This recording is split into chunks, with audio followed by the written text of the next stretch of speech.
प्यारे बच्चों, सत श्री अकाल। मैं शहनाज सिद्धू सरकारी हाई स्कूल गिੱਦੜ ਜ਼ਿਲ੍ਹਾ ਬਠਿੰਡਾ ਤੋਂ। ਅੱਜ ਬੇਟਾ ਆਪਾਂ ਆਪਣੀ ਪੰਜਾਬੀ ਦੀ ਪਾਠ ਪੁਸਤਕ ਵਿੱਚ ਦਰਜ ਪਾਠ ਬਾਰੇ ਗੱਲ ਕਰਾਂਗੇ। ਤੁਸੀਂ ਪਾਠ ਪੁਸਤਕ ਦੇ ਵਿੱਚ ਬਹੁਤ ਸਾਰੇ ਪਾਠ ਪੜ੍ਹਦੇ ਹੋ, ਜਿਨ੍ਹਾਂ ਵਿੱਚੋਂ ਕਈ ਕਹਾਣੀਆਂ ਹੁੰਦੀਆਂ ਨੇ, ਕਈ ਕਵਿਤਾਵਾਂ ਹੁੰਦੀਆਂ ਨੇ, ਕਈ ਜੀਵਨੀਆਂ ਹੁੰਦੀਆਂ ਨੇ, ਕਿਸੇ ਖਾਸ ਵਿਅਕਤੀ ਦੇ ਜੀਵਨ ਬਾਰੇ ਕੁਝ ਲਿਖਿਆ ਹੁੰਦਾ ਹੈ, ਕਈ ਲੇਖ ਵੀ ਹੁੰਦੇ ਆ। ਇਹ ਜਿਹੜਾ ਬੇਟਾ ਆਪਾਂ ਅੱਜ ਪਾਠ ਪੜ੍ਹਨਾ ਹੈ, ਇਹ ਆਪਣਾ ਪਾਠ 13 ਭਗਤ ਕਬੀਰ ਜੀ ਹਨ। ਇਹਦੇ ਵਿੱਚ ਭਗਤ ਕਬੀਰ ਜੀ ਬਾਰੇ ਦੱਸਿਆ ਹੋਇਆ ਹੈ। ਤੁਸੀਂ ਭਗਤ ਕਬੀਰ ਦਾ ਨਾਂ ਤਾਂ ਜ਼ਰੂਰ ਸੁਣਿਆ ਹੋਣਾ। ਅਸੀਂ ਕਬੀਰ ਦੇ ਦੋਹੇ ਆਮ ਹੀ ਆਪਣੇ ਤੋਂ ਛੋਟੀਆਂ ਕਲਾਸਾਂ ਦੇ ਵਿੱਚ ਪੜ੍ਹੇ ਹੁੰਦੇ ਆ, ਪੜ੍ਹ ਕੇ ਇੱਥੋਂ ਤੱਕ ਪਹੁੰਚੇ ਆ। ਤਾਂ ਇਸ ਪਾਠ ਦੇ ਵਿੱਚ ਜੋ ਕੁਝ ਵੀ ਭਗਤ ਕਬੀਰ ਬਾਰੇ ਦੱਸਿਆ ਹੋਇਆ ਹੈ, ਮੈਂ ਤੁਹਾਨੂੰ ਹੁਣ ਉਹ ਸਮਝਾਉਣ ਦੀ ਕੋਸ਼ਿਸ਼ ਕਰਦੀ ਹਾਂ। ਤੁਸੀਂ ਧਿਆਨ ਨਾਲ ਸੁਣਿਓ। ਕਬੀਰ ਜੀ ਦਾ ਜਨਮ ਬੇਟਾ 15ਵੀਂ ਸਦੀ ਵਿੱਚ ਹੋਇਆ ਸੀ। ਉਹਨਾਂ ਦੇ ਮਾਤਾ ਪਿਤਾ ਕੱਪੜਾ ਬੁਣਦੇ ਸੀ। ਜਦੋਂ ਉਹਨਾਂ ਦਾ ਜਨਮ ਹੋਇਆ ਸੀ, ਉਦੋਂ ਆਸੇ-ਪਾਸੇ ਸਾਰੇ ਸਮਾਜ ਦੇ ਵਿੱਚ ਜਾਤ ਪਾਤ ਬਹੁਤ ਜ਼ਿਆਦਾ ਪ੍ਰਚਲਿਤ ਸੀ। ਜਾਤ ਪਾਤ ਦੇ ਆਧਾਰ ਤੇ ਭੇਦਭਾਵ ਕੀਤਾ ਜਾਂਦਾ ਸੀ। ਛੋਟੀਆਂ ਜਾਤਾਂ ਵਾਲਿਆਂ ਨੂੰ ਚੰਗਾ ਨਹੀਂ ਸੀ ਸਮਝਿਆ ਜਾਂਦਾ। ਉਹਨਾਂ ਨੂੰ ਬਹੁਤ ਕੋਈ ਕੰਮਕਾਰ ਹੈ ਜਿਹੜਾ ਵੱਡਾ ਕੰਮ ਉਹ ਕਰਨ ਨਹੀਂ ਸੀ ਦਿੱਤਾ ਜਾਂਦਾ, ਜਿਵੇਂ ਪੜ੍ਹਾਈ ਲਿਖਾਈ ਨਹੀਂ ਸੀ ਉਹ ਕਰ ਸਕਦੇ। ਪਰ ਜਦੋਂ ਭਗਤ ਕਬੀਰ ਜੀ ਥੋੜ੍ਹੇ ਜਿਹੇ ਵੱਡੇ ਹੋਏ ਤਾਂ ਉਹਨਾਂ ਦੇ ਮਨ ਵਿੱਚ ਵੀ ਇੱਛਾ ਪ੍ਰਾਪਤ ਹੋਈ ਕਿ ਮੈਂ ਵੀ ਪੜ੍ਹਾਈ ਲਿਖਾਈ ਕਰਾਂ, ਮੈਨੂੰ ਵੀ ਗਿਆਨ ਪ੍ਰਾਪਤ ਹੋਵੇ। ਤਾਂ ਉਸ ਸਮੇਂ ਉਹਨਾਂ ਦਾ ਕੋਈ ਵੀ ਵਿਦਵਾਨ ਹੈ ਜਿਹੜਾ ਉਹ ਗੁਰੂ ਬਣਨਾ ਹੀ ਨਹੀਂ ਸੀ ਚਾਹੁੰਦਾ, ਕਿਉਂਕਿ ਭਗਤ ਕਬੀਰ ਜੀ ਦਾ ਜਨਮ ਉਸ ਸਮੇਂ ਨੀਵੀਂ ਸਮਝੀ ਜਾਤ ਦੇ ਵਿੱਚ ਹੋਇਆ ਸੀ। ਤਾਂ ਉਹਨਾਂ ਨੇ ਸੋਚਿਆ ਕਿ ਇੱਕ ਵਿਦਵਾਨ ਨੇ, ਜਿਨ੍ਹਾਂ ਦਾ ਨਾਂ ਹੈ ਰਾਮਾਨੰਦ, ਕਾਸ਼ੀ ਦੇ ਵਿੱਚ ਉਹ ਪੰਡਤ ਬਹੁਤ ਮਸ਼ਹੂਰ ਸੀ। ਤਾਂ ਉਹ ਜਾਤ ਪਾਤ ਦੇ ਖਾਤਮੇ ਵਿੱਚ ਵੀ ਵਿਸ਼ਵਾਸ ਰੱਖਦੇ ਸੀ। ਤਾਂ ਉਹਨਾਂ ਨੇ ਸੋਚਿਆ ਕਿ ਮੈਂ ਉਹਨਾਂ ਤੋਂ ਹੀ ਸਿੱਖਿਆ ਪ੍ਰਾਪਤ ਕਰੂੰਗਾ। ਪਰ ਉਹਨਾਂ ਨੇ ਕਬੀਰ ਜੀ ਨੂੰ ਮਨਾ ਕਰਤਾ। ਤਾਂ ਕਬੀਰ ਜੀ ਨੇ ਕੀ ਸੋਚਿਆ ਬੇਟਾ, ਕਿ ਉਹ ਹਰ ਰੋਜ਼ ਰਾਮਾਨੰਦ ਜੀ ਸਵੇਰੇ ਉੱਠ ਕੇ ਗੰਗਾ ਇਸ਼ਨਾਨ ਲਈ ਜਾਂਦੇ ਸੀ ਤੇ ਉਹਨਾਂ ਦੇ ਰਾਹ ਦੇ ਵਿੱਚ ਪੈ ਗਏ। ਇਹ ਉਹਨਾਂ ਨੇ ਇਸ ਲਈ ਕੀਤਾ ਤਾਂ ਜੋ ਕਬੀਰ ਜੀ ਦਾ ਉਹ ਗੁਰੂ ਬਣਨ ਦੇ ਲਈ ਤਿਆਰ ਹੋ ਜਾਣ, ਕਿਉਂਕਿ ਉਹਨਾਂ ਨੇ ਕਬੀਰ ਜੀ ਨੂੰ ਪਛਾਣਿਆ ਹੀ ਨਹੀਂ। ਤੇ ਉਹਨਾਂ ਨੇ ਉਹਨਾਂ ਨੂੰ ਕਿਹਾ, ਉੱਠ ਭਾਈ ਰਾਮ ਕਹਿ। ਇਹ ਕਹਿ ਕੇ ਉਹ ਅੱਗੇ ਚਲੇ ਗਏ ਤੇ ਕਬੀਰ ਜੀ ਆਪਣੇ ਘਰ ਆ ਗਏ। ਤਾਂ ਜਦੋਂ ਉਹ ਘਰ ਆ ਗਏ ਤਾਂ ਉਹਨਾਂ ਨੇ ਆਸੇ-ਪਾਸੇ ਲੋਕਾਂ ਨੂੰ ਦੱਸਣਾ ਸ਼ੁਰੂ ਕਰਤਾ ਕਿ ਰਾਮਾਨੰਦ ਦਾ ਮੈਂ ਸ਼ਾਗਿਰਦ ਹੈ। ਸ਼ਾਗਿਰਦ ਭਾਵ ਚੇਲਾ, ਉਹ ਮੇਰੇ ਗੁਰੂ ਹੈ। ਹੁਣ ਜਦੋਂ ਇਹ ਗੱਲ ਰਾਮਾਨੰਦ ਜੀ ਤੱਕ ਪਹੁੰਚੀ ਤਾਂ ਉਹਨਾਂ ਨੇ ਕਿਹਾ ਕਿ ਮੈਂ ਤਾਂ ਤੇਰਾ ਸ਼ਾਗਿਰਦ ਤੈਨੂੰ ਧਾਰਿਆ ਹੀ ਨਹੀਂ, ਤੇਰਾ ਗੁਰੂ ਬਣਨ ਦੇ ਲਈ ਤੈਨੂੰ ਕਿਹਾ ਹੀ ਨਹੀਂ, ਤੈਨੂੰ ਮੈਂ ਤਾਂ ਕੋਈ ਗਿਆਨ ਹੀ ਨਹੀਂ ਦਿੱਤਾ। ਤਾਂ ਫਿਰ ਕਬੀਰ ਜੀ ਨੇ ਉਹੀ ਸਾਰੀ ਦੀ ਸਾਰੀ ਘਟਨਾ ਸੁਣਾਈ ਕਿ ਤੁਸੀਂ ਮੈਨੂੰ ਕਿਹਾ ਤਾਂ ਸੀ ਕਿ ਉੱਠ ਭਾਈ ਰਾਮ ਕਹਿ। ਹੁਣ ਰਾਮਾਨੰਦ ਜੀ ਕਬੀਰ ਜੀ ਦੀ ਲਗਨ ਤੇ ਸ਼ਰਧਾ ਤੋਂ ਬਹੁਤ ਪ੍ਰਭਾਵਿਤ ਹੋਏ ਤੇ ਉਹਨਾਂ ਨੇ ਉਹਨਾਂ ਦਾ ਜਿਹੜਾ ਗੁਰੂ ਬਣਨਾ ਸਵੀਕਾਰ ਕਰ ਲਿਆ ਤੇ ਉਹਨਾਂ ਨੂੰ ਗਿਆਨ ਸਿੱਖਿਆ ਦੇਣੀ ਸ਼ੁਰੂ ਕਰਤੀ। ਕਬੀਰ ਜੀ ਬੇਟਾ ਅਜਿਹੇ ਭਗਤ ਸੀ ਜਿਨ੍ਹਾਂ ਨੇ ਸਾਰੀ ਉਮਰ ਕਿਰਤ ਕੀਤੀ, ਭਾਵ ਹੱਥ ਦੇ ਨਾਲ ਕੰਮ ਕੀਤਾ। ਉਹ ਹਮੇਸ਼ਾ ਹੀ ਨੇਕੀ 'ਚ ਭਰੋਸਾ ਰੱਖਣ ਦਾ ਉਪਦੇਸ਼ ਦਿੰਦੇ ਸੀ ਤੇ ਉਹਨਾਂ ਦੇ ਅਨੁਸਾਰ ਨੇਕੀ ਹੈ ਜਿਹੜੀ ਉਹ ਸਭ ਤੋਂ ਵੱਡੀ ਸੀ। ਉਹ ਚਾਹੁੰਦੇ ਸੀ ਕਿ ਸਾਰੇ ਲੋਕ ਆਪਣੇ ਹੱਥਾਂ ਨਾਲ ਆਪ ਕੰਮ ਕਰਨ, ਕਿਉਂਕਿ ਕੋਈ ਵੀ ਕੰਮ ਹੈ ਜਿਹੜਾ ਉਹ ਵੱਡਾ ਛੋਟਾ ਨਹੀਂ ਹੁੰਦਾ, ਤੇ ਸਾਰੇ ਦੇ ਸਾਰੇ ਸੱਚਾਈ ਦੇ ਰਸਤੇ ਤੇ ਚੱਲਣ। ਕਿਉਂਕਿ ਜਿਹੜਾ ਆਦਮੀ ਸੱਚੇ ਅਸੂਲਾਂ ਤੇ ਦ੍ਰਿੜ ਰਹਿੰਦਾ ਹੈ, ਉਹਨਾਂ ਦੇ ਅਨੁਸਾਰ ਉਹ ਹੀ ਅਸਲੀ ਸੂਰਮਾ ਹੁੰਦਾ। ਉਸ ਸਮੇਂ ਬੇਟਾ ਜਦੋਂ ਭਗਤ ਕਬੀਰ ਜੀ ਦਾ ਸਮਾਂ ਸੀ ਤਾਂ ਆਮ ਹੀ ਇਹ ਮੰਨਿਆ ਜਾਂਦਾ ਸੀ ਕਿ ਜਿਹੜੇ ਵਿਅਕਤੀ ਦੀ ਮੌਤ ਕਾਸ਼ੀ ਦੇ ਵਿੱਚ ਹੁੰਦੀ ਹੈ ਉਹ ਤਾਂ ਸਵਰਗਾਂ ਨੂੰ ਜਾਂਦਾ ਹੈ, ਤੇ ਨੇੜੇ ਹੀ ਇੱਕ ਹੋਰ ਨਗਰ ਸੀ ਜਿਹਦਾ ਨਾਂ ਸੀ ਮਗਹਰ, ਜਿਹਦੀ ਉੱਥੇ ਮੌਤ ਹੁੰਦੀ ਹੈ ਉਹ ਨਰਕ ਨੂੰ ਜਾਂਦਾ। ਪਰ ਭਗਤ ਕਬੀਰ ਦੀ ਸੋਚ ਸੀ ਕਿ ਸਾਰੀ ਧਰਤੀ ਹੈ ਜਿਹੜੀ ਉਹ ਇੱਕ ਬਰਾਬਰ ਹੈ। ਇਹ ਨਹੀਂ ਕਿ ਇੱਕ ਜਗ੍ਹਾ ਤੇ ਮਰਨ ਵਾਲਾ ਸਵਰਗਾਂ ਨੂੰ ਜਾਊਗਾ, ਦੂਜੀ ਥਾਂ ਤੇ ਮਰਨ ਵਾਲਾ ਨਰਕਾਂ ਨੂੰ ਜਾਊਗਾ। ਇਹ ਗੱਲ ਨੂੰ ਉਹ ਸਿੱਧ ਵੀ ਕਰਨਾ ਚਾਹੁੰਦੇ ਸੀ। ਤਾਂ ਇਸ ਕਰਕੇ ਉਹ ਜਦੋਂ ਉਹਨਾਂ ਦੀ ਵੱਡੀ ਉਮਰ ਹੋਈ ਤਾਂ ਉਹ ਮਗਹਰ ਦੇ ਵਿੱਚ ਪਹੁੰਚ ਗਏ ਤੇ ਉੱਥੇ ਹੀ ਉਹਨਾਂ ਦਾ ਦੇਹਾਂਤ ਹੋਇਆ। ਅਜਿਹਾ ਉਹਨਾਂ ਨੇ ਸਿਰਫ ਇਹ ਸਿੱਧ ਕਰਨ ਲਈ ਕੀਤਾ ਕਿ ਸਾਰੀ ਦੀ ਸਾਰੀ ਧਰਤੀ ਹੈ ਜਿਹੜੀ ਉਹ ਇੱਕੋ ਜਿਹੀ ਹੈ। ਇਹ ਨਹੀਂ ਕਿ ਕਿਸੇ ਜਗ੍ਹਾ ਤੇ ਜਾ ਕੇ ਜੇਕਰ ਕਿਸੇ ਦੀ ਮੌਤ ਹੁੰਦੀ ਹੈ ਉਹ ਸਵਰਗ ਨੂੰ ਜਾਂਦਾ ਹੈ ਤੇ ਦੂਸਰੀ ਜਗ੍ਹਾ ਤੇ ਉਹ ਨਰਕ ਨੂੰ ਜਾਂਦਾ। ਉਦੋਂ ਬੇਟਾ ਹਿੰਦੂ ਤੇ ਮੁਸਲਮਾਨ ਦੋਨਾਂ ਧਰਮਾਂ ਦੇ ਲੋਕ ਹੈ ਜਿਹੜੇ, ਉਹਨਾਂ ਵਿੱਚ ਕਬੀਰ ਜੀ ਹਰਮਨ ਪਿਆਰੇ ਸੀ। ਇਸ ਕਰਕੇ ਜਦੋਂ ਉਹਨਾਂ ਦੀ ਮੌਤ ਹੋਈ ਤਾਂ ਮੁਸਲਮਾਨ ਚਾਹੁੰਦੇ ਸੀ ਕਿ ਉਹਨਾਂ ਨੂੰ ਦਫਨਾਇਆ ਜਾਵੇ ਤੇ ਹਿੰਦੂ ਚਾਹੁੰਦੇ ਸੀ ਕਿ ਉਹਨਾਂ ਦੇ ਸਰੀਰ ਨੂੰ ਅਗਨ ਭੇਟ ਕੀਤਾ ਜਾਵੇ। ਪਰ ਭਗਤ ਕਬੀਰ ਹੈ ਜਿਹੜੇ, ਉਹਨਾਂ ਨੇ ਆਪਣੀ ਸਾਰੀ ਜ਼ਿੰਦਗੀ ਦੁਨੀਆ ਦੇ ਵਿੱਚ ਇਹ ਸੰਦੇਸ਼ ਫੈਲਾਉਣ ਤੇ ਹੀ ਲਾ ਦਿੱਤੀ ਕਿ ਆਪਾਂ ਜਾਤ ਪਾਤ ਨੂੰ ਖਤਮ ਕਰਨਾ। ਤਾਂ ਇਸ ਲਈ ਉਹਨਾਂ ਦੀ ਲਿਖਤ ਹੈ ਜਿਹੜੀ, ਉਹਦੇ ਵਿੱਚ ਇਹ ਉਪਦੇਸ਼ ਆਪਾਂ ਨੂੰ ਆਮ ਹੀ ਮਿਲਦਾ ਹੈ, ਜਾਤ ਪਾਤ ਨਾ ਪੁੱਛੇ ਕੋਈ, ਹਰ ਕੋ ਭਜੈ ਸੋ ਹਰ ਕਾ ਹੋਈ। ਭਾਵ ਕੋਈ ਜਾਤ ਪਾਤ ਨਹੀਂ ਪੁੱਛਦਾ, ਜੋ ਪਰਮਾਤਮਾ ਦੀ ਭਗਤੀ ਕਰਦਾ ਹੈ, ਭਜਨ ਬੰਦਗੀ ਕਰਦਾ ਹੈ, ਉਹੀ ਪਰਮਾਤਮਾ ਦਾ ਹੁੰਦਾ। ਤਾਂ ਬੇਟਾ ਇਹ ਭਗਤ ਕਬੀਰ ਜੀ ਦਾ ਜਿਹੜਾ ਸੰਦੇਸ਼ ਸੀ, ਇਹ ਅੱਜ ਵੀ ਸਾਡੇ ਸਮਾਜ ਦੇ ਵਿੱਚ ਉਨੀ ਹੀ ਮਾਨਤਾ ਰੱਖਦਾ, ਕਿਉਂਕਿ ਅੱਜ ਵੀ ਸਮਾਜ ਦੇ ਵਿੱਚ ਥੋੜ੍ਹੀ ਬਹੁਤ ਸਾਡੇ ਜਾਤ ਪਾਤ ਹੈ ਜਿਹੜੀ ਉਹ ਪ੍ਰਚਲਿਤ ਹੈ। ਤਾਂ ਭਗਤ ਕਬੀਰ ਨੇ ਆਪਣੀ ਜ਼ਿੰਦਗੀ ਇਹ ਸੰਦੇਸ਼ ਦੇਣ ਤੇ ਲਾਈ ਸੀ ਕਿ ਜਾਤ ਪਾਤ ਕੁਝ ਨਹੀਂ ਹੁੰਦੀ, ਮਨੁੱਖ ਹੈ ਜਿਹੜਾ ਉਹ ਆਪਣੇ ਕਰਮਾਂ ਦੇ ਨਾਲ ਹੀ ਵੱਡਾ ਹੁੰਦਾ ਹੈ। ਹੱਥ ਦੇ ਨਾਲ ਕੀਤੀ ਜਿਹੜੀ ਕਿਰਤ ਹੈ ਉਹ ਹੀ ਕੋਈ ਨਾ ਕੋਈ ਮਾਇਨੇ ਰੱਖਦੀ ਹੈ, ਨਾ ਕੋਈ ਜਾਤ ਪਾਤ। ਕਿਉਂਕਿ ਮਨੁੱਖ ਹੈ ਜਿਹੜਾ ਜਦੋਂ ਜਨਮ ਲੈਂਦਾ ਹੈ ਸਾਰੇ ਇੱਕੋ ਜਿਹੇ ਹੁੰਦੇ ਹੈ। ਇਹ ਤਾਂ ਜਾਤਾਂ ਪਾਤਾਂ ਨੇ ਜਿਹੜੀਆਂ ਇਹ ਅਸੀਂ ਆਪ ਬਣਾਈਆਂ। ਤਾਂ ਭਗਤ ਕਬੀਰ ਦੀਆਂ ਸਿੱਖਿਆਵਾਂ ਜਿਹੜੀਆਂ ਉਹ ਅੱਜ ਵੀ ਸਾਨੂੰ ਰਾਹ ਦਿਖਾਉਂਦੀਆਂ ਨੇ। ਇਹ ਸਾਡਾ ਪਾਠ ਸੀ ਭਗਤ ਕਬੀਰ ਜੀ। ਇਸ ਪਾਠ ਦਾ ਬੇਟਾ ਅਭਿਆਸ ਹੈ ਪਿੱਛੇ, ਤਾਂ ਅਭਿਆਸ ਹੱਲ ਕਰਨ ਤੋਂ ਪਹਿਲਾਂ ਇਹਦਾ ਚੌਥਾ ਪ੍ਰਸ਼ਨ ਹੈ ਔਖੇ ਸ਼ਬਦਾਂ ਦੇ ਅਰਥ। ਉਹ ਸਾਨੂੰ ਪਹਿਲਾਂ ਕਰ ਲੈਣੇ ਚਾਹੀਦੇ ਹੈ, ਕਿਉਂਕਿ ਔਖੇ ਸ਼ਬਦਾਂ ਦੇ ਅਰਥ ਜੇ ਸਾਨੂੰ ਚੰਗੀ ਤਰ੍ਹਾਂ ਨਾਲ ਪਤਾ ਲੱਗ ਗਏ, ਸ਼ਬਦਾਂ ਦੇ ਅਰਥ ਸਮਝ ਆ ਗਏ, ਤਾਂ ਅਸੀਂ ਬਾਕੀ ਦਾ ਅਭਿਆਸ ਆਪਣੇ ਆਪ ਸੌਖੀ ਤਰ੍ਹਾਂ ਨਾਲ ਹੱਲ ਕਰ ਲੈਣਾ। ਤਾਂ ਇਸ ਪਾਠ ਨੂੰ ਪਹਿਲਾਂ ਤੁਸੀਂ ਆਪ ਪੜ੍ਹਨਾ ਹੈ ਇੱਕ ਵਾਰ, ਉਸ ਤੋਂ ਬਾਅਦ ਇਹ ਔਖੇ ਸ਼ਬਦਾਂ ਦੇ ਅਰਥ ਹੈ ਜਿਹੜੇ ਉਹ ਪੜ੍ਹਨੇ ਨੇ। ਮੈਂ ਤੁਹਾਨੂੰ ਦੱਸਦੀ ਹਾਂ ਕਿ ਔਖੇ ਸ਼ਬਦਾਂ ਦੇ ਅਰਥ ਕਿਹੜੇ-ਕਿਹੜੇ ਹੈ। ਪਹਿਲਾ ਹੈ ਨਮੋਸ਼ੀ। ਨਮੋਸ਼ੀ ਦਾ ਅਰਥ ਹੈ ਨਿਰਾਦਰੀ ਜਾਂ ਬਦਨਾਮੀ, ਨਿੰਦਿਆ। ਅੱਗੇ ਹੈ ਲਾਲਸਾ। ਲਾਲਸਾ ਦਾ ਅਰਥ ਹੁੰਦਾ ਹੈ ਇੱਛਾ ਜਾਂ ਚਾਹਤ ਜਾਂ ਕਾਮਨਾ। ਅੱਗੇ ਹੈ ਅਨੋਖਾ। ਅਨੋਖਾ ਦਾ ਅਰਥ ਹੈ ਅਜੀਬ। ਲਗਨ। ਲਗਨ ਦਾ ਅਰਥ ਹੈ ਸ਼ੌਂਕ, ਰੁਚੀ ਜਾਂ ਲਿਵ। ਅੱਗੇ ਬੇਟਾ ਅਗਲਾ ਸ਼ਬਦ ਹੈ ਸ਼ਰਧਾ। ਸ਼ਰਧਾ ਦਾ ਅਰਥ ਹੈ ਭਰੋਸਾ, ਵਿਸ਼ਵਾਸ, ਕਿਸੇ ਵੱਡੇ ਦੇ ਪ੍ਰਤੀ ਮਨ ਵਿੱਚ ਪੈਦਾ ਹੋਣ ਵਾਲਾ ਆਦਰ। ਅਗਲਾ ਸ਼ਬਦ ਹੈ ਕਿਰਤ। ਕਿਰਤ ਤੋਂ ਭਾਵ ਹੈ ਕੰਮਕਾਜ ਜਾਂ ਪੇਸ਼ਾ। ਅੱਗੇ ਹੈ ਦ੍ਰਿੜ। ਦ੍ਰਿੜ ਦਾ ਅਰਥ ਹੈ ਪੱਕਾ। ਰਹਿਨੁਮਾਈ।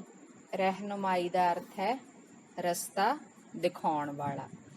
ਜੇ ਅਸੀਂ ਇਹ ਸਾਰੇ ਸ਼ਬਦਾਂ ਦੇ ਅਰਥ ਚੰਗੀ ਤਰ੍ਹਾਂ ਨਾਲ ਪੜ੍ਹ ਲਈਏ ਤਾਂ ਪਾਠ ਨੂੰ ਸਮਝਣ ਦੇ ਵਿੱਚ ਸਾਨੂੰ ਕੋਈ ਪਰੇਸ਼ਾਨੀ ਨਹੀਂ ਆਉਂਦੀ। ਸਾਰਾ ਪਾਠ ਬੜੀ ਸੌਖੀ ਤਰ੍ਹਾਂ ਦੇ ਨਾਲ ਸਮਝ ਆ ਜਾਂਦਾ ਹੈ। ਇਹ ਪਾਠ ਦੀ ਰਚਨਾ ਹੀ ਇਸ ਢੰਗ ਦੇ ਨਾਲ ਕੀਤੀ ਗਈ ਹੈ ਕਿ ਉਹ ਤੁਹਾਡੀ ਸਮਝ ਦੇ ਅਨੁਸਾਰ ਹੋਵੇ। ਅੱਗੇ ਇਹਦੇ ਪ੍ਰਸ਼ਨ ਉੱਤਰ ਨੇ।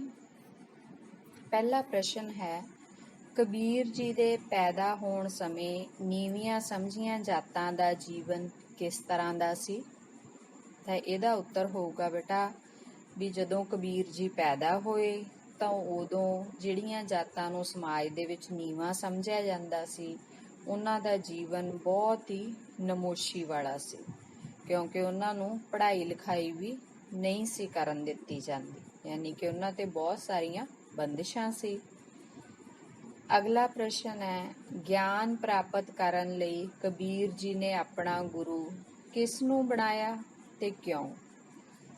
ਇਹਦਾ ਉੱਤਰ ਹੈ, ਗਿਆਨ ਪ੍ਰਾਪਤ ਕਰਨ ਲਈ ਕਬੀਰ ਜੀ ਨੇ ਪੰਡਤ ਰਾਮਾਨੰਦ ਜੀ ਨੂੰ ਆਪਣਾ ਗੁਰੂ ਬਣਾਇਆ, ਕਿਉਂਕਿ ਰਾਮਾਨੰਦ ਜੀ ਬਹੁਤ ਵੱਡੇ ਵਿਦਵਾਨ ਸਨ ਅਤੇ ਜਾਤ-ਪਾਤ ਨੂੰ ਖਤਮ ਕਰਨ ਦਾ ਪ੍ਰਚਾਰ ਵੀ ਕਰਦੇ ਸਨ। ਹੁਣ ਇਸ ਪ੍ਰਸ਼ਨ ਦੇ ਵਿੱਚ ਦੋ ਪ੍ਰਸ਼ਨ ਹੈ ਨਾ, ਗਿਆਨ ਪ੍ਰਾਪਤ ਕਰਨ ਲਈ ਕਬੀਰ ਜੀ ਨੇ ਆਪਣਾ ਗੁਰੂ ਕਿਸ ਨੂੰ ਬਣਾਇਆ ਤੇ ਦੂਸਰਾ ਪ੍ਰਸ਼ਨ ਹੈ ਕਿਉਂ? ਤਾਂ ਅਸੀਂ ਦੋਨਾਂ ਦੇ ਹੀ ਉੱਤਰ ਦੇਣੇ ਹੋਣਗੇ। ਅਗਲਾ ਪ੍ਰਸ਼ਨ ਹੈ, ਕਬੀਰ ਜੀ ਅਨੁਸਾਰ ਸੂਰਮਾ ਕੌਣ ਹੈ?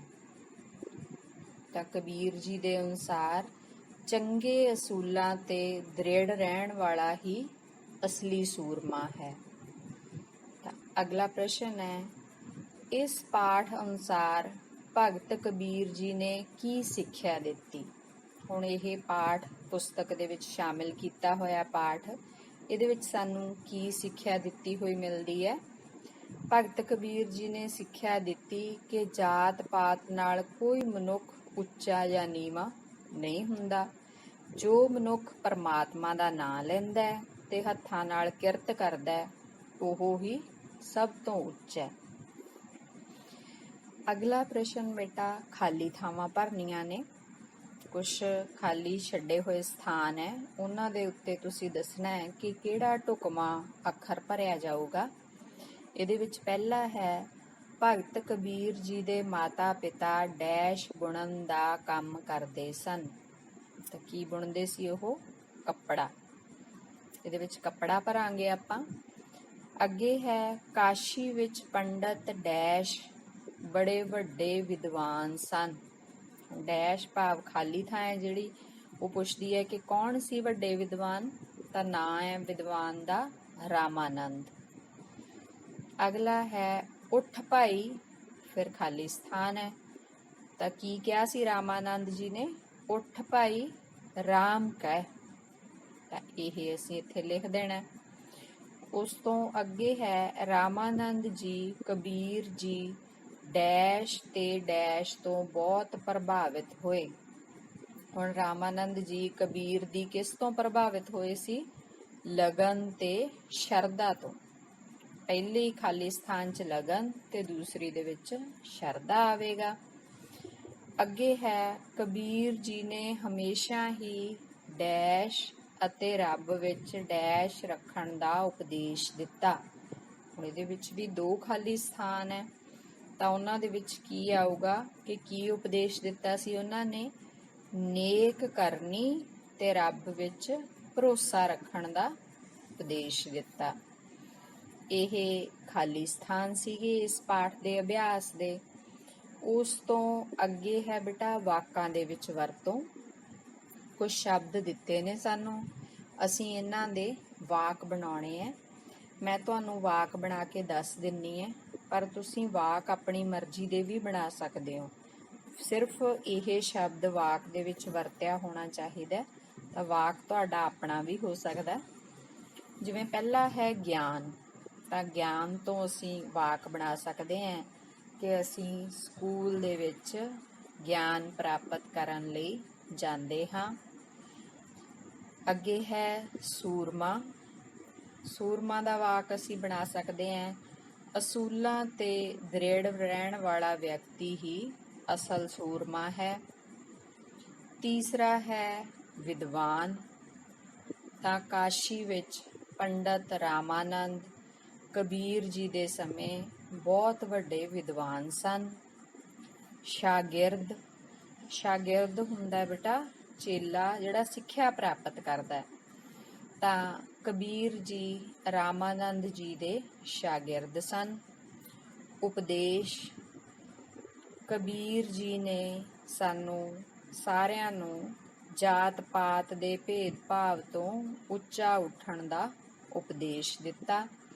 ਤਾਂ ਇਹਨਾਂ ਸ਼ਬਦਾਂ ਦੇ ਪੰਜਾਂ ਦੇ ਜੇ ਤੁਹਾਨੂੰ ਅਰਥ ਸਮਝ ਆਉਂਦੇ ਹੈ ਤਾਂ ਤੁਸੀਂ ਇਹਨਾਂ ਦੇ ਵਾਕ ਆਪਣੇ ਹਿਸਾਬ ਦੇ ਨਾਲ ਬਣਾ ਸਕਦੇ ਹੋ। ਉਸ ਤੋਂ ਬਾਅਦ ਔਖੇ ਸ਼ਬਦਾਂ ਦੇ ਅਰਥ ਅਸੀਂ ਪਹਿਲਾਂ ਕਰ ਲਏ ਸੀ।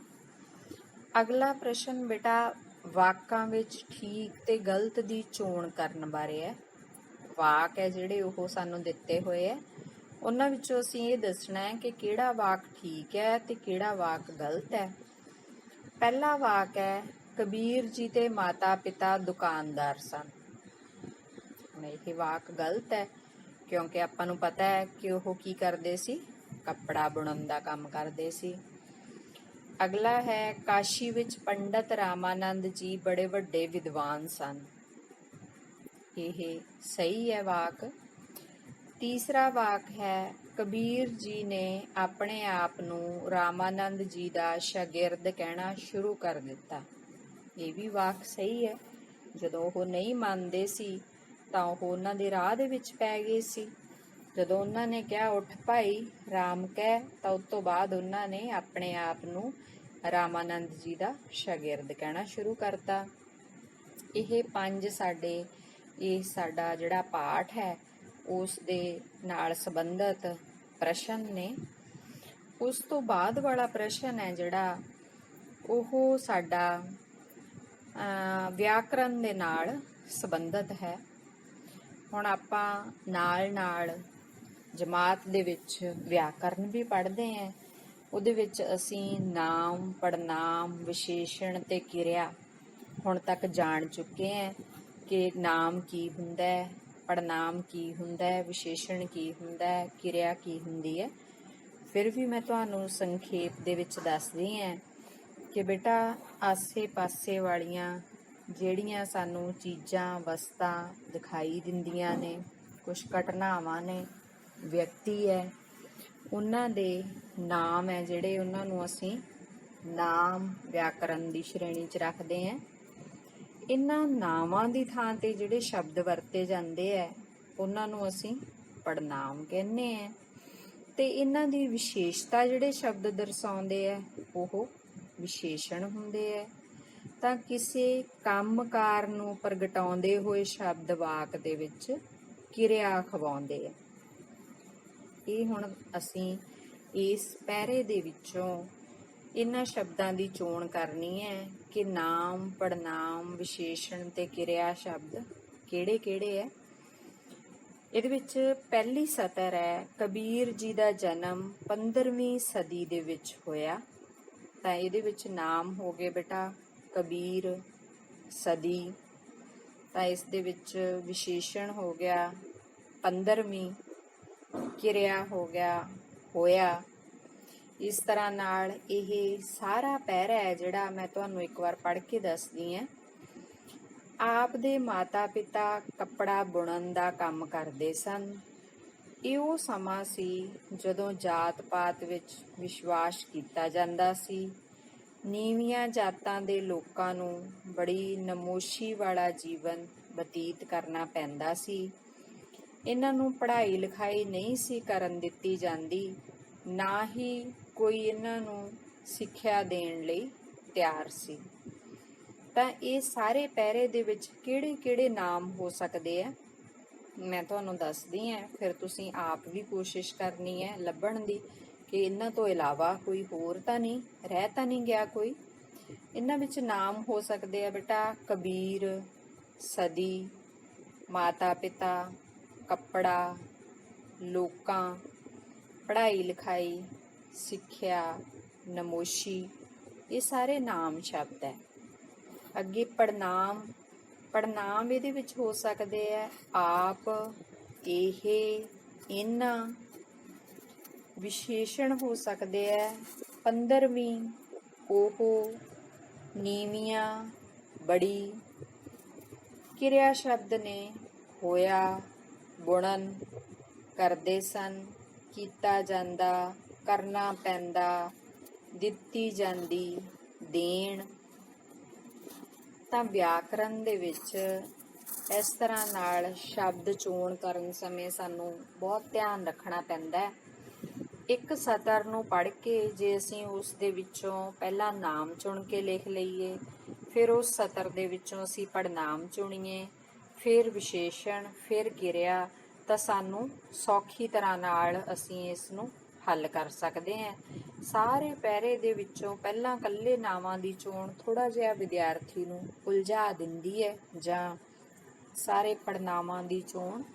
ਤਾਂ ਇਹ ਚੋਣ ਕਰਨੀ ਤੁਹਾਡੇ ਲਈ ਬਹੁਤ ਹੀ ਸੌਖੀ ਹੋ ਜਾਊਗੀ ਜੇ ਤੁਸੀਂ ਚੋਣ ਕਰਨ ਤੋਂ ਪਹਿਲਾਂ ਇੱਕ ਵਾਰ ਨਾਮ, ਪੜਨਾਮ, ਵਿਸ਼ੇਸ਼ਣ ਤੇ ਕਿਰਿਆ ਇਹਨਾਂ ਦੀ ਪਰਿਭਾਸ਼ਾ ਤੇ ਇਹਨਾਂ ਦੀਆਂ ਉਦਾਹਰਨਾਂ ਨੂੰ ਪੜ੍ਹ ਲਵੋ। ਤਾਂ ਉਹ ਪੜ੍ਹਨ ਤੋਂ ਬਾਅਦ ਸਾਨੂੰ ਇਹਨਾਂ ਦੀ ਪਹਿਚਾਣ ਦੇ ਵਿੱਚ ਕੋਈ ਦੁਬਿਧਾ ਨਹੀਂ ਰਹਿੰਦੀ। ਹਰ ਪਾਠ ਦੇ ਵਿੱਚ ਹੀ ਸਾਨੂੰ ਇੱਕ ਪੈਰਾ ਜ਼ਰੂਰ ਚੁਣ ਲੈਣਾ ਚਾਹੀਦਾ ਹੈ, ਜਿਸ ਦੇ ਵਿੱਚੋਂ ਅਸੀਂ ਭਾਸ਼ਾ ਦੀਆਂ ਇਹ ਇਕਾਈਆਂ ਨਾਮ, ਪੜਨਾਮ, ਕਿਰਿਆ ਤੇ ਵਿਸ਼ੇਸ਼ਣ ਦੀ ਚੋਣ ਦਾ ਅਭਿਆਸ ਕਰਦੇ ਰਹੀਏ। ਜੇਕਰ ਅਸੀਂ ਇਸ ਤਰ੍ਹਾਂ ਨਾਲ ਲਗਾਤਾਰ ਕਰਦੇ ਰਹਾਂਗੇ ਤਾਂ ਸਾਨੂੰ ਇਹ ਵਿਆਕਰਨ ਵਿਸ਼ਾ ਹੈ ਜਿਹੜਾ ਉਹ ਬੋਝਲ ਨਹੀਂ ਲੱਗਦਾ, ਅਕਾਊ ਨਹੀਂ ਲੱਗਦਾ, ਸਗੋਂ ਇਸ ਦੇ ਵਿੱਚ ਸਾਡੀ ਦਿਲਚਸਪੀ ਬਹੁਤ ਜ਼ਿਆਦਾ ਵੱਧ ਜਾਂਦੀ ਹੈ। ਤਾਂ ਇਹ ਸਾਰਾ ਪਾਠ ਹੈ, ਉਸ ਦਾ ਆਪ ਵੀ ਬੇਟਾ ਤੁਸੀਂ ਅਭਿਆਸ ਕਰਨਾ ਹੈ। ਤੁਸੀਂ ਆਪ ਸਾਰੇ ਪਾਠ ਨੂੰ ਇੱਕ ਦੇ ਵਾਰ ਪੜ੍ਹ ਕੇ ਦੇਖਣਾ ਹੈ। ਜਮਾਤ ਦੇ ਵਿੱਚ ਅਧਿਆਪਕ ਵੀ ਤੁਹਾਨੂੰ ਪੜ੍ਹਾਊਗਾ।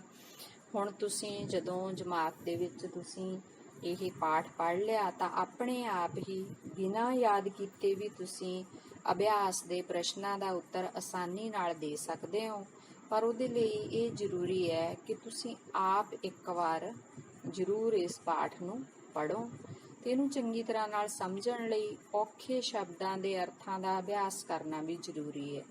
ਆਮ ਤੌਰ ਤੇ ਅਸੀਂ ਇਹ ਸਮਝ ਲੈਂਦੇ ਹਾਂ ਕਿ ਇਹ ਸਾਨੂੰ ਪੇਪਰ ਦੇ ਵਿੱਚ ਉਸ ਤਰ੍ਹਾਂ ਨਾਲ ਪੁੱਛੇ ਨਹੀਂ ਜਾਂਦੇ, ਇਹਨਾਂ ਦੇ ਕੋਈ ਨੰਬਰ ਨਹੀਂ ਮਿਲਣੇ, ਤਾਂ ਇਹ ਕਰਨ ਦੀ ਲੋੜ ਨਹੀਂ। ਬਲਕਿ ਇਹ ਅਭਿਆਸ ਦਾ ਸਭ ਤੋਂ ਜ਼ਰੂਰੀ ਹਿੱਸਾ ਹੁੰਦਾ, ਕਿਉਂਕਿ ਜੇ ਇੱਕ ਵਾਰ ਅਸੀਂ ਇਹਦਾ ਅਭਿਆਸ ਕਰ ਲਈਏ ਤਾਂ ਇਹਨਾਂ ਦੀ ਵਰਤੋਂ ਸਿਰਫ ਅਸੀਂ ਇਸ ਪਾਠ ਦੇ ਵਿੱਚ ਹੀ ਨਹੀਂ, ਅਸੀਂ ਹਰ ਜਗ੍ਹਾ, ਹਰ ਵਿਸ਼ੇ ਦੇ ਵਿੱਚ ਜਿਹੜਾ ਅਸੀਂ ਪੰਜਾਬੀ ਦੇ ਵਿੱਚ ਪੜ੍ਹਦੇ ਹਾਂ ਉੱਥੇ ਇਹਨਾਂ ਦੀ ਵਰਤੋਂ ਕਰ ਸਕਦੇ ਹਾਂ, ਇਹਨਾਂ ਸ਼ਬਦਾਂ ਦੀ। ਕਿਉਂਕਿ ਕਈ ਵਾਰ ਅਸੀਂ ਉਹਨਾਂ ਸ਼ਬਦਾਂ ਨੂੰ ਛੱਡ ਹੀ ਦਿੰਦੇ ਹਾਂ ਜਿਨ੍ਹਾਂ ਦੀ ਸਾਨੂੰ ਸਮਝ ਨਹੀਂ ਹੁੰਦੀ। ਜੇਕਰ ਇਹਨਾਂ ਨੂੰ ਸਮਝ ਕੇ ਔਖੇ ਸ਼ਬਦਾਂ ਦੇ ਅਰਥਾਂ ਨੂੰ ਅਸੀਂ ਥਾਂ-ਥਾਂ ਇਹਨਾਂ ਦੀ ਵਰਤੋਂ ਕਰੀਏ ਤਾਂ ਸਾਡੀ ਭਾਸ਼ਾ ਹੈ ਜਿਹੜੀ ਉਹ ਬਹੁਤ ਵਧੀਆ ਬਣ ਜਾਂਦੀ ਹੈ, ਸਾਡੀ ਸ਼ੈਲੀ ਵਧੀਆ ਬਣ ਜਾਂਦੀ ਹੈ। ਉਸ ਦੇ ਨਾਲ ਅਸੀਂ ਆਪ ਵੀ ਹੌਲੀ-ਹੌਲੀ ਅਭਿਆਸ ਦੇ ਨਾਲ ਸਾਹਿਤ ਸਿਰਜਣਾ ਕਰਨ ਲੱਗ ਜਾਂਦੇ ਹਾਂ। ਜਾਂ ਅਸੀਂ ਕਿਸੇ ਲੇਖ ਦੀ ਜਾਂ ਅਣਡਿੱਠੇ ਪੈਰੇ ਦੀ ਜੇ ਰਚਨਾ ਕਰਨੀ ਹੋਵੇ ਤਾਂ ਉਹ ਸਾਡੇ ਲਈ ਕੋਈ ਔਖਾ ਕਾਰਜ ਨਹੀਂ ਰਹਿੰਦਾ, ਉਹਦਾ ਅਸੀਂ ਬੜੀ ਸੌਖੀ ਤਰ੍ਹਾਂ ਦੇ ਨਾਲ ਅਭਿਆਸ ਕਰ ਲੈਂਦੇ ਹਾਂ। ਇੱਕ ਬੇਟਾ ਇਹ ਵੀ ਜ਼ਰੂਰੀ ਹੈ ਕਿ ਅਸੀਂ ਭਗਤ ਕਬੀਰ ਜੀ ਬਾਰੇ ਇਸ ਪਾਠ ਦੇ ਵਿੱਚ ਜੀਵਨੀ ਰੂਪ ਦੇ ਵਿੱਚ ਪੜ੍ਹ ਲਿਆ। ਅਸੀਂ ਇਹ ਜਾਣ ਲਿਆ ਕਿ ਭਗਤ ਕਬੀਰ ਜੀ ਉਸ ਸਮਾਜ ਦੇ ਵਿੱਚ ਰਹਿੰਦੇ ਸੀ ਜਿਸ ਸਮਾਜ ਦੇ ਵਿੱਚ ਉਸ ਸਮੇਂ ਜਾਤ ਪਾਤ ਦੀ ਜਿਹੜੀ ਬੁਰਾਈ ਹੈ ਉਹ ਪ੍ਰਚਲਿਤ ਸੀ। ਕਈ ਜਾਤਾਂ ਨੂੰ ਬਹੁਤ ਮਾੜਾ ਸਮਝਿਆ ਜਾਂਦਾ ਸੀ, ਨੀਵਾਂ ਸਮਝਿਆ ਜਾਂਦਾ ਸੀ। ਕਈ ਜਾਤਾਂ ਜਿਹੜੀਆਂ ਉਹਨਾਂ ਨੂੰ ਉੱਚਾ ਸਮਝਿਆ ਜਾਂਦਾ ਸੀ ਤੇ ਉਹਨਾਂ ਨਾਲ ਕਿੰਨਾ ਵਿਤਕਰਾ ਕੀਤਾ ਜਾਂਦਾ ਸੀ। ਤਾਂ ਅਸੀਂ ਇਹ ਬਹੁਤ ਸਾਰੇ ਵਿਅਕਤੀਆਂ ਦੇ ਜੀਵਨ ਬਾਰੇ, ਮਹਾਨ ਲੋਕਾਂ ਦੇ ਜੀਵਨ ਬਾਰੇ ਜਦੋਂ ਅਸੀਂ ਪੜ੍ਹਾਂਗੇ ਤਾਂ ਇਹ ਗੱਲ ਅਸੀਂ ਆਮ ਹੀ ਪੜ੍ਹਦੇ ਹਾਂ। ਤੁਸੀਂ ਡਾਕਟਰ ਭੀਮ ਰਾਓ ਅੰਬੇਦਕਰ ਬਾਰੇ ਤਾਂ ਸੁਣਿਆ ਹੀ ਹੋਣਾ। ਉਹਨਾਂ ਬਾਰੇ ਵੀ ਜਦੋਂ ਅਸੀਂ ਪੜ੍ਹਦੇ ਹਾਂ ਤਾਂ ਉਹਨਾਂ ਦੇ ਸਮੇਂ ਵੀ ਬੇਟਾ ਇਹ ਸਮਾਜ ਦੇ ਵਿੱਚ ਛੂਤ-ਛਾਤ ਜਾਂ ਜਾਤ-ਪਾਤ ਦੀ ਭਾਵਨਾ ਬਹੁਤ ਪ੍ਰਚਲਿਤ ਸੀ।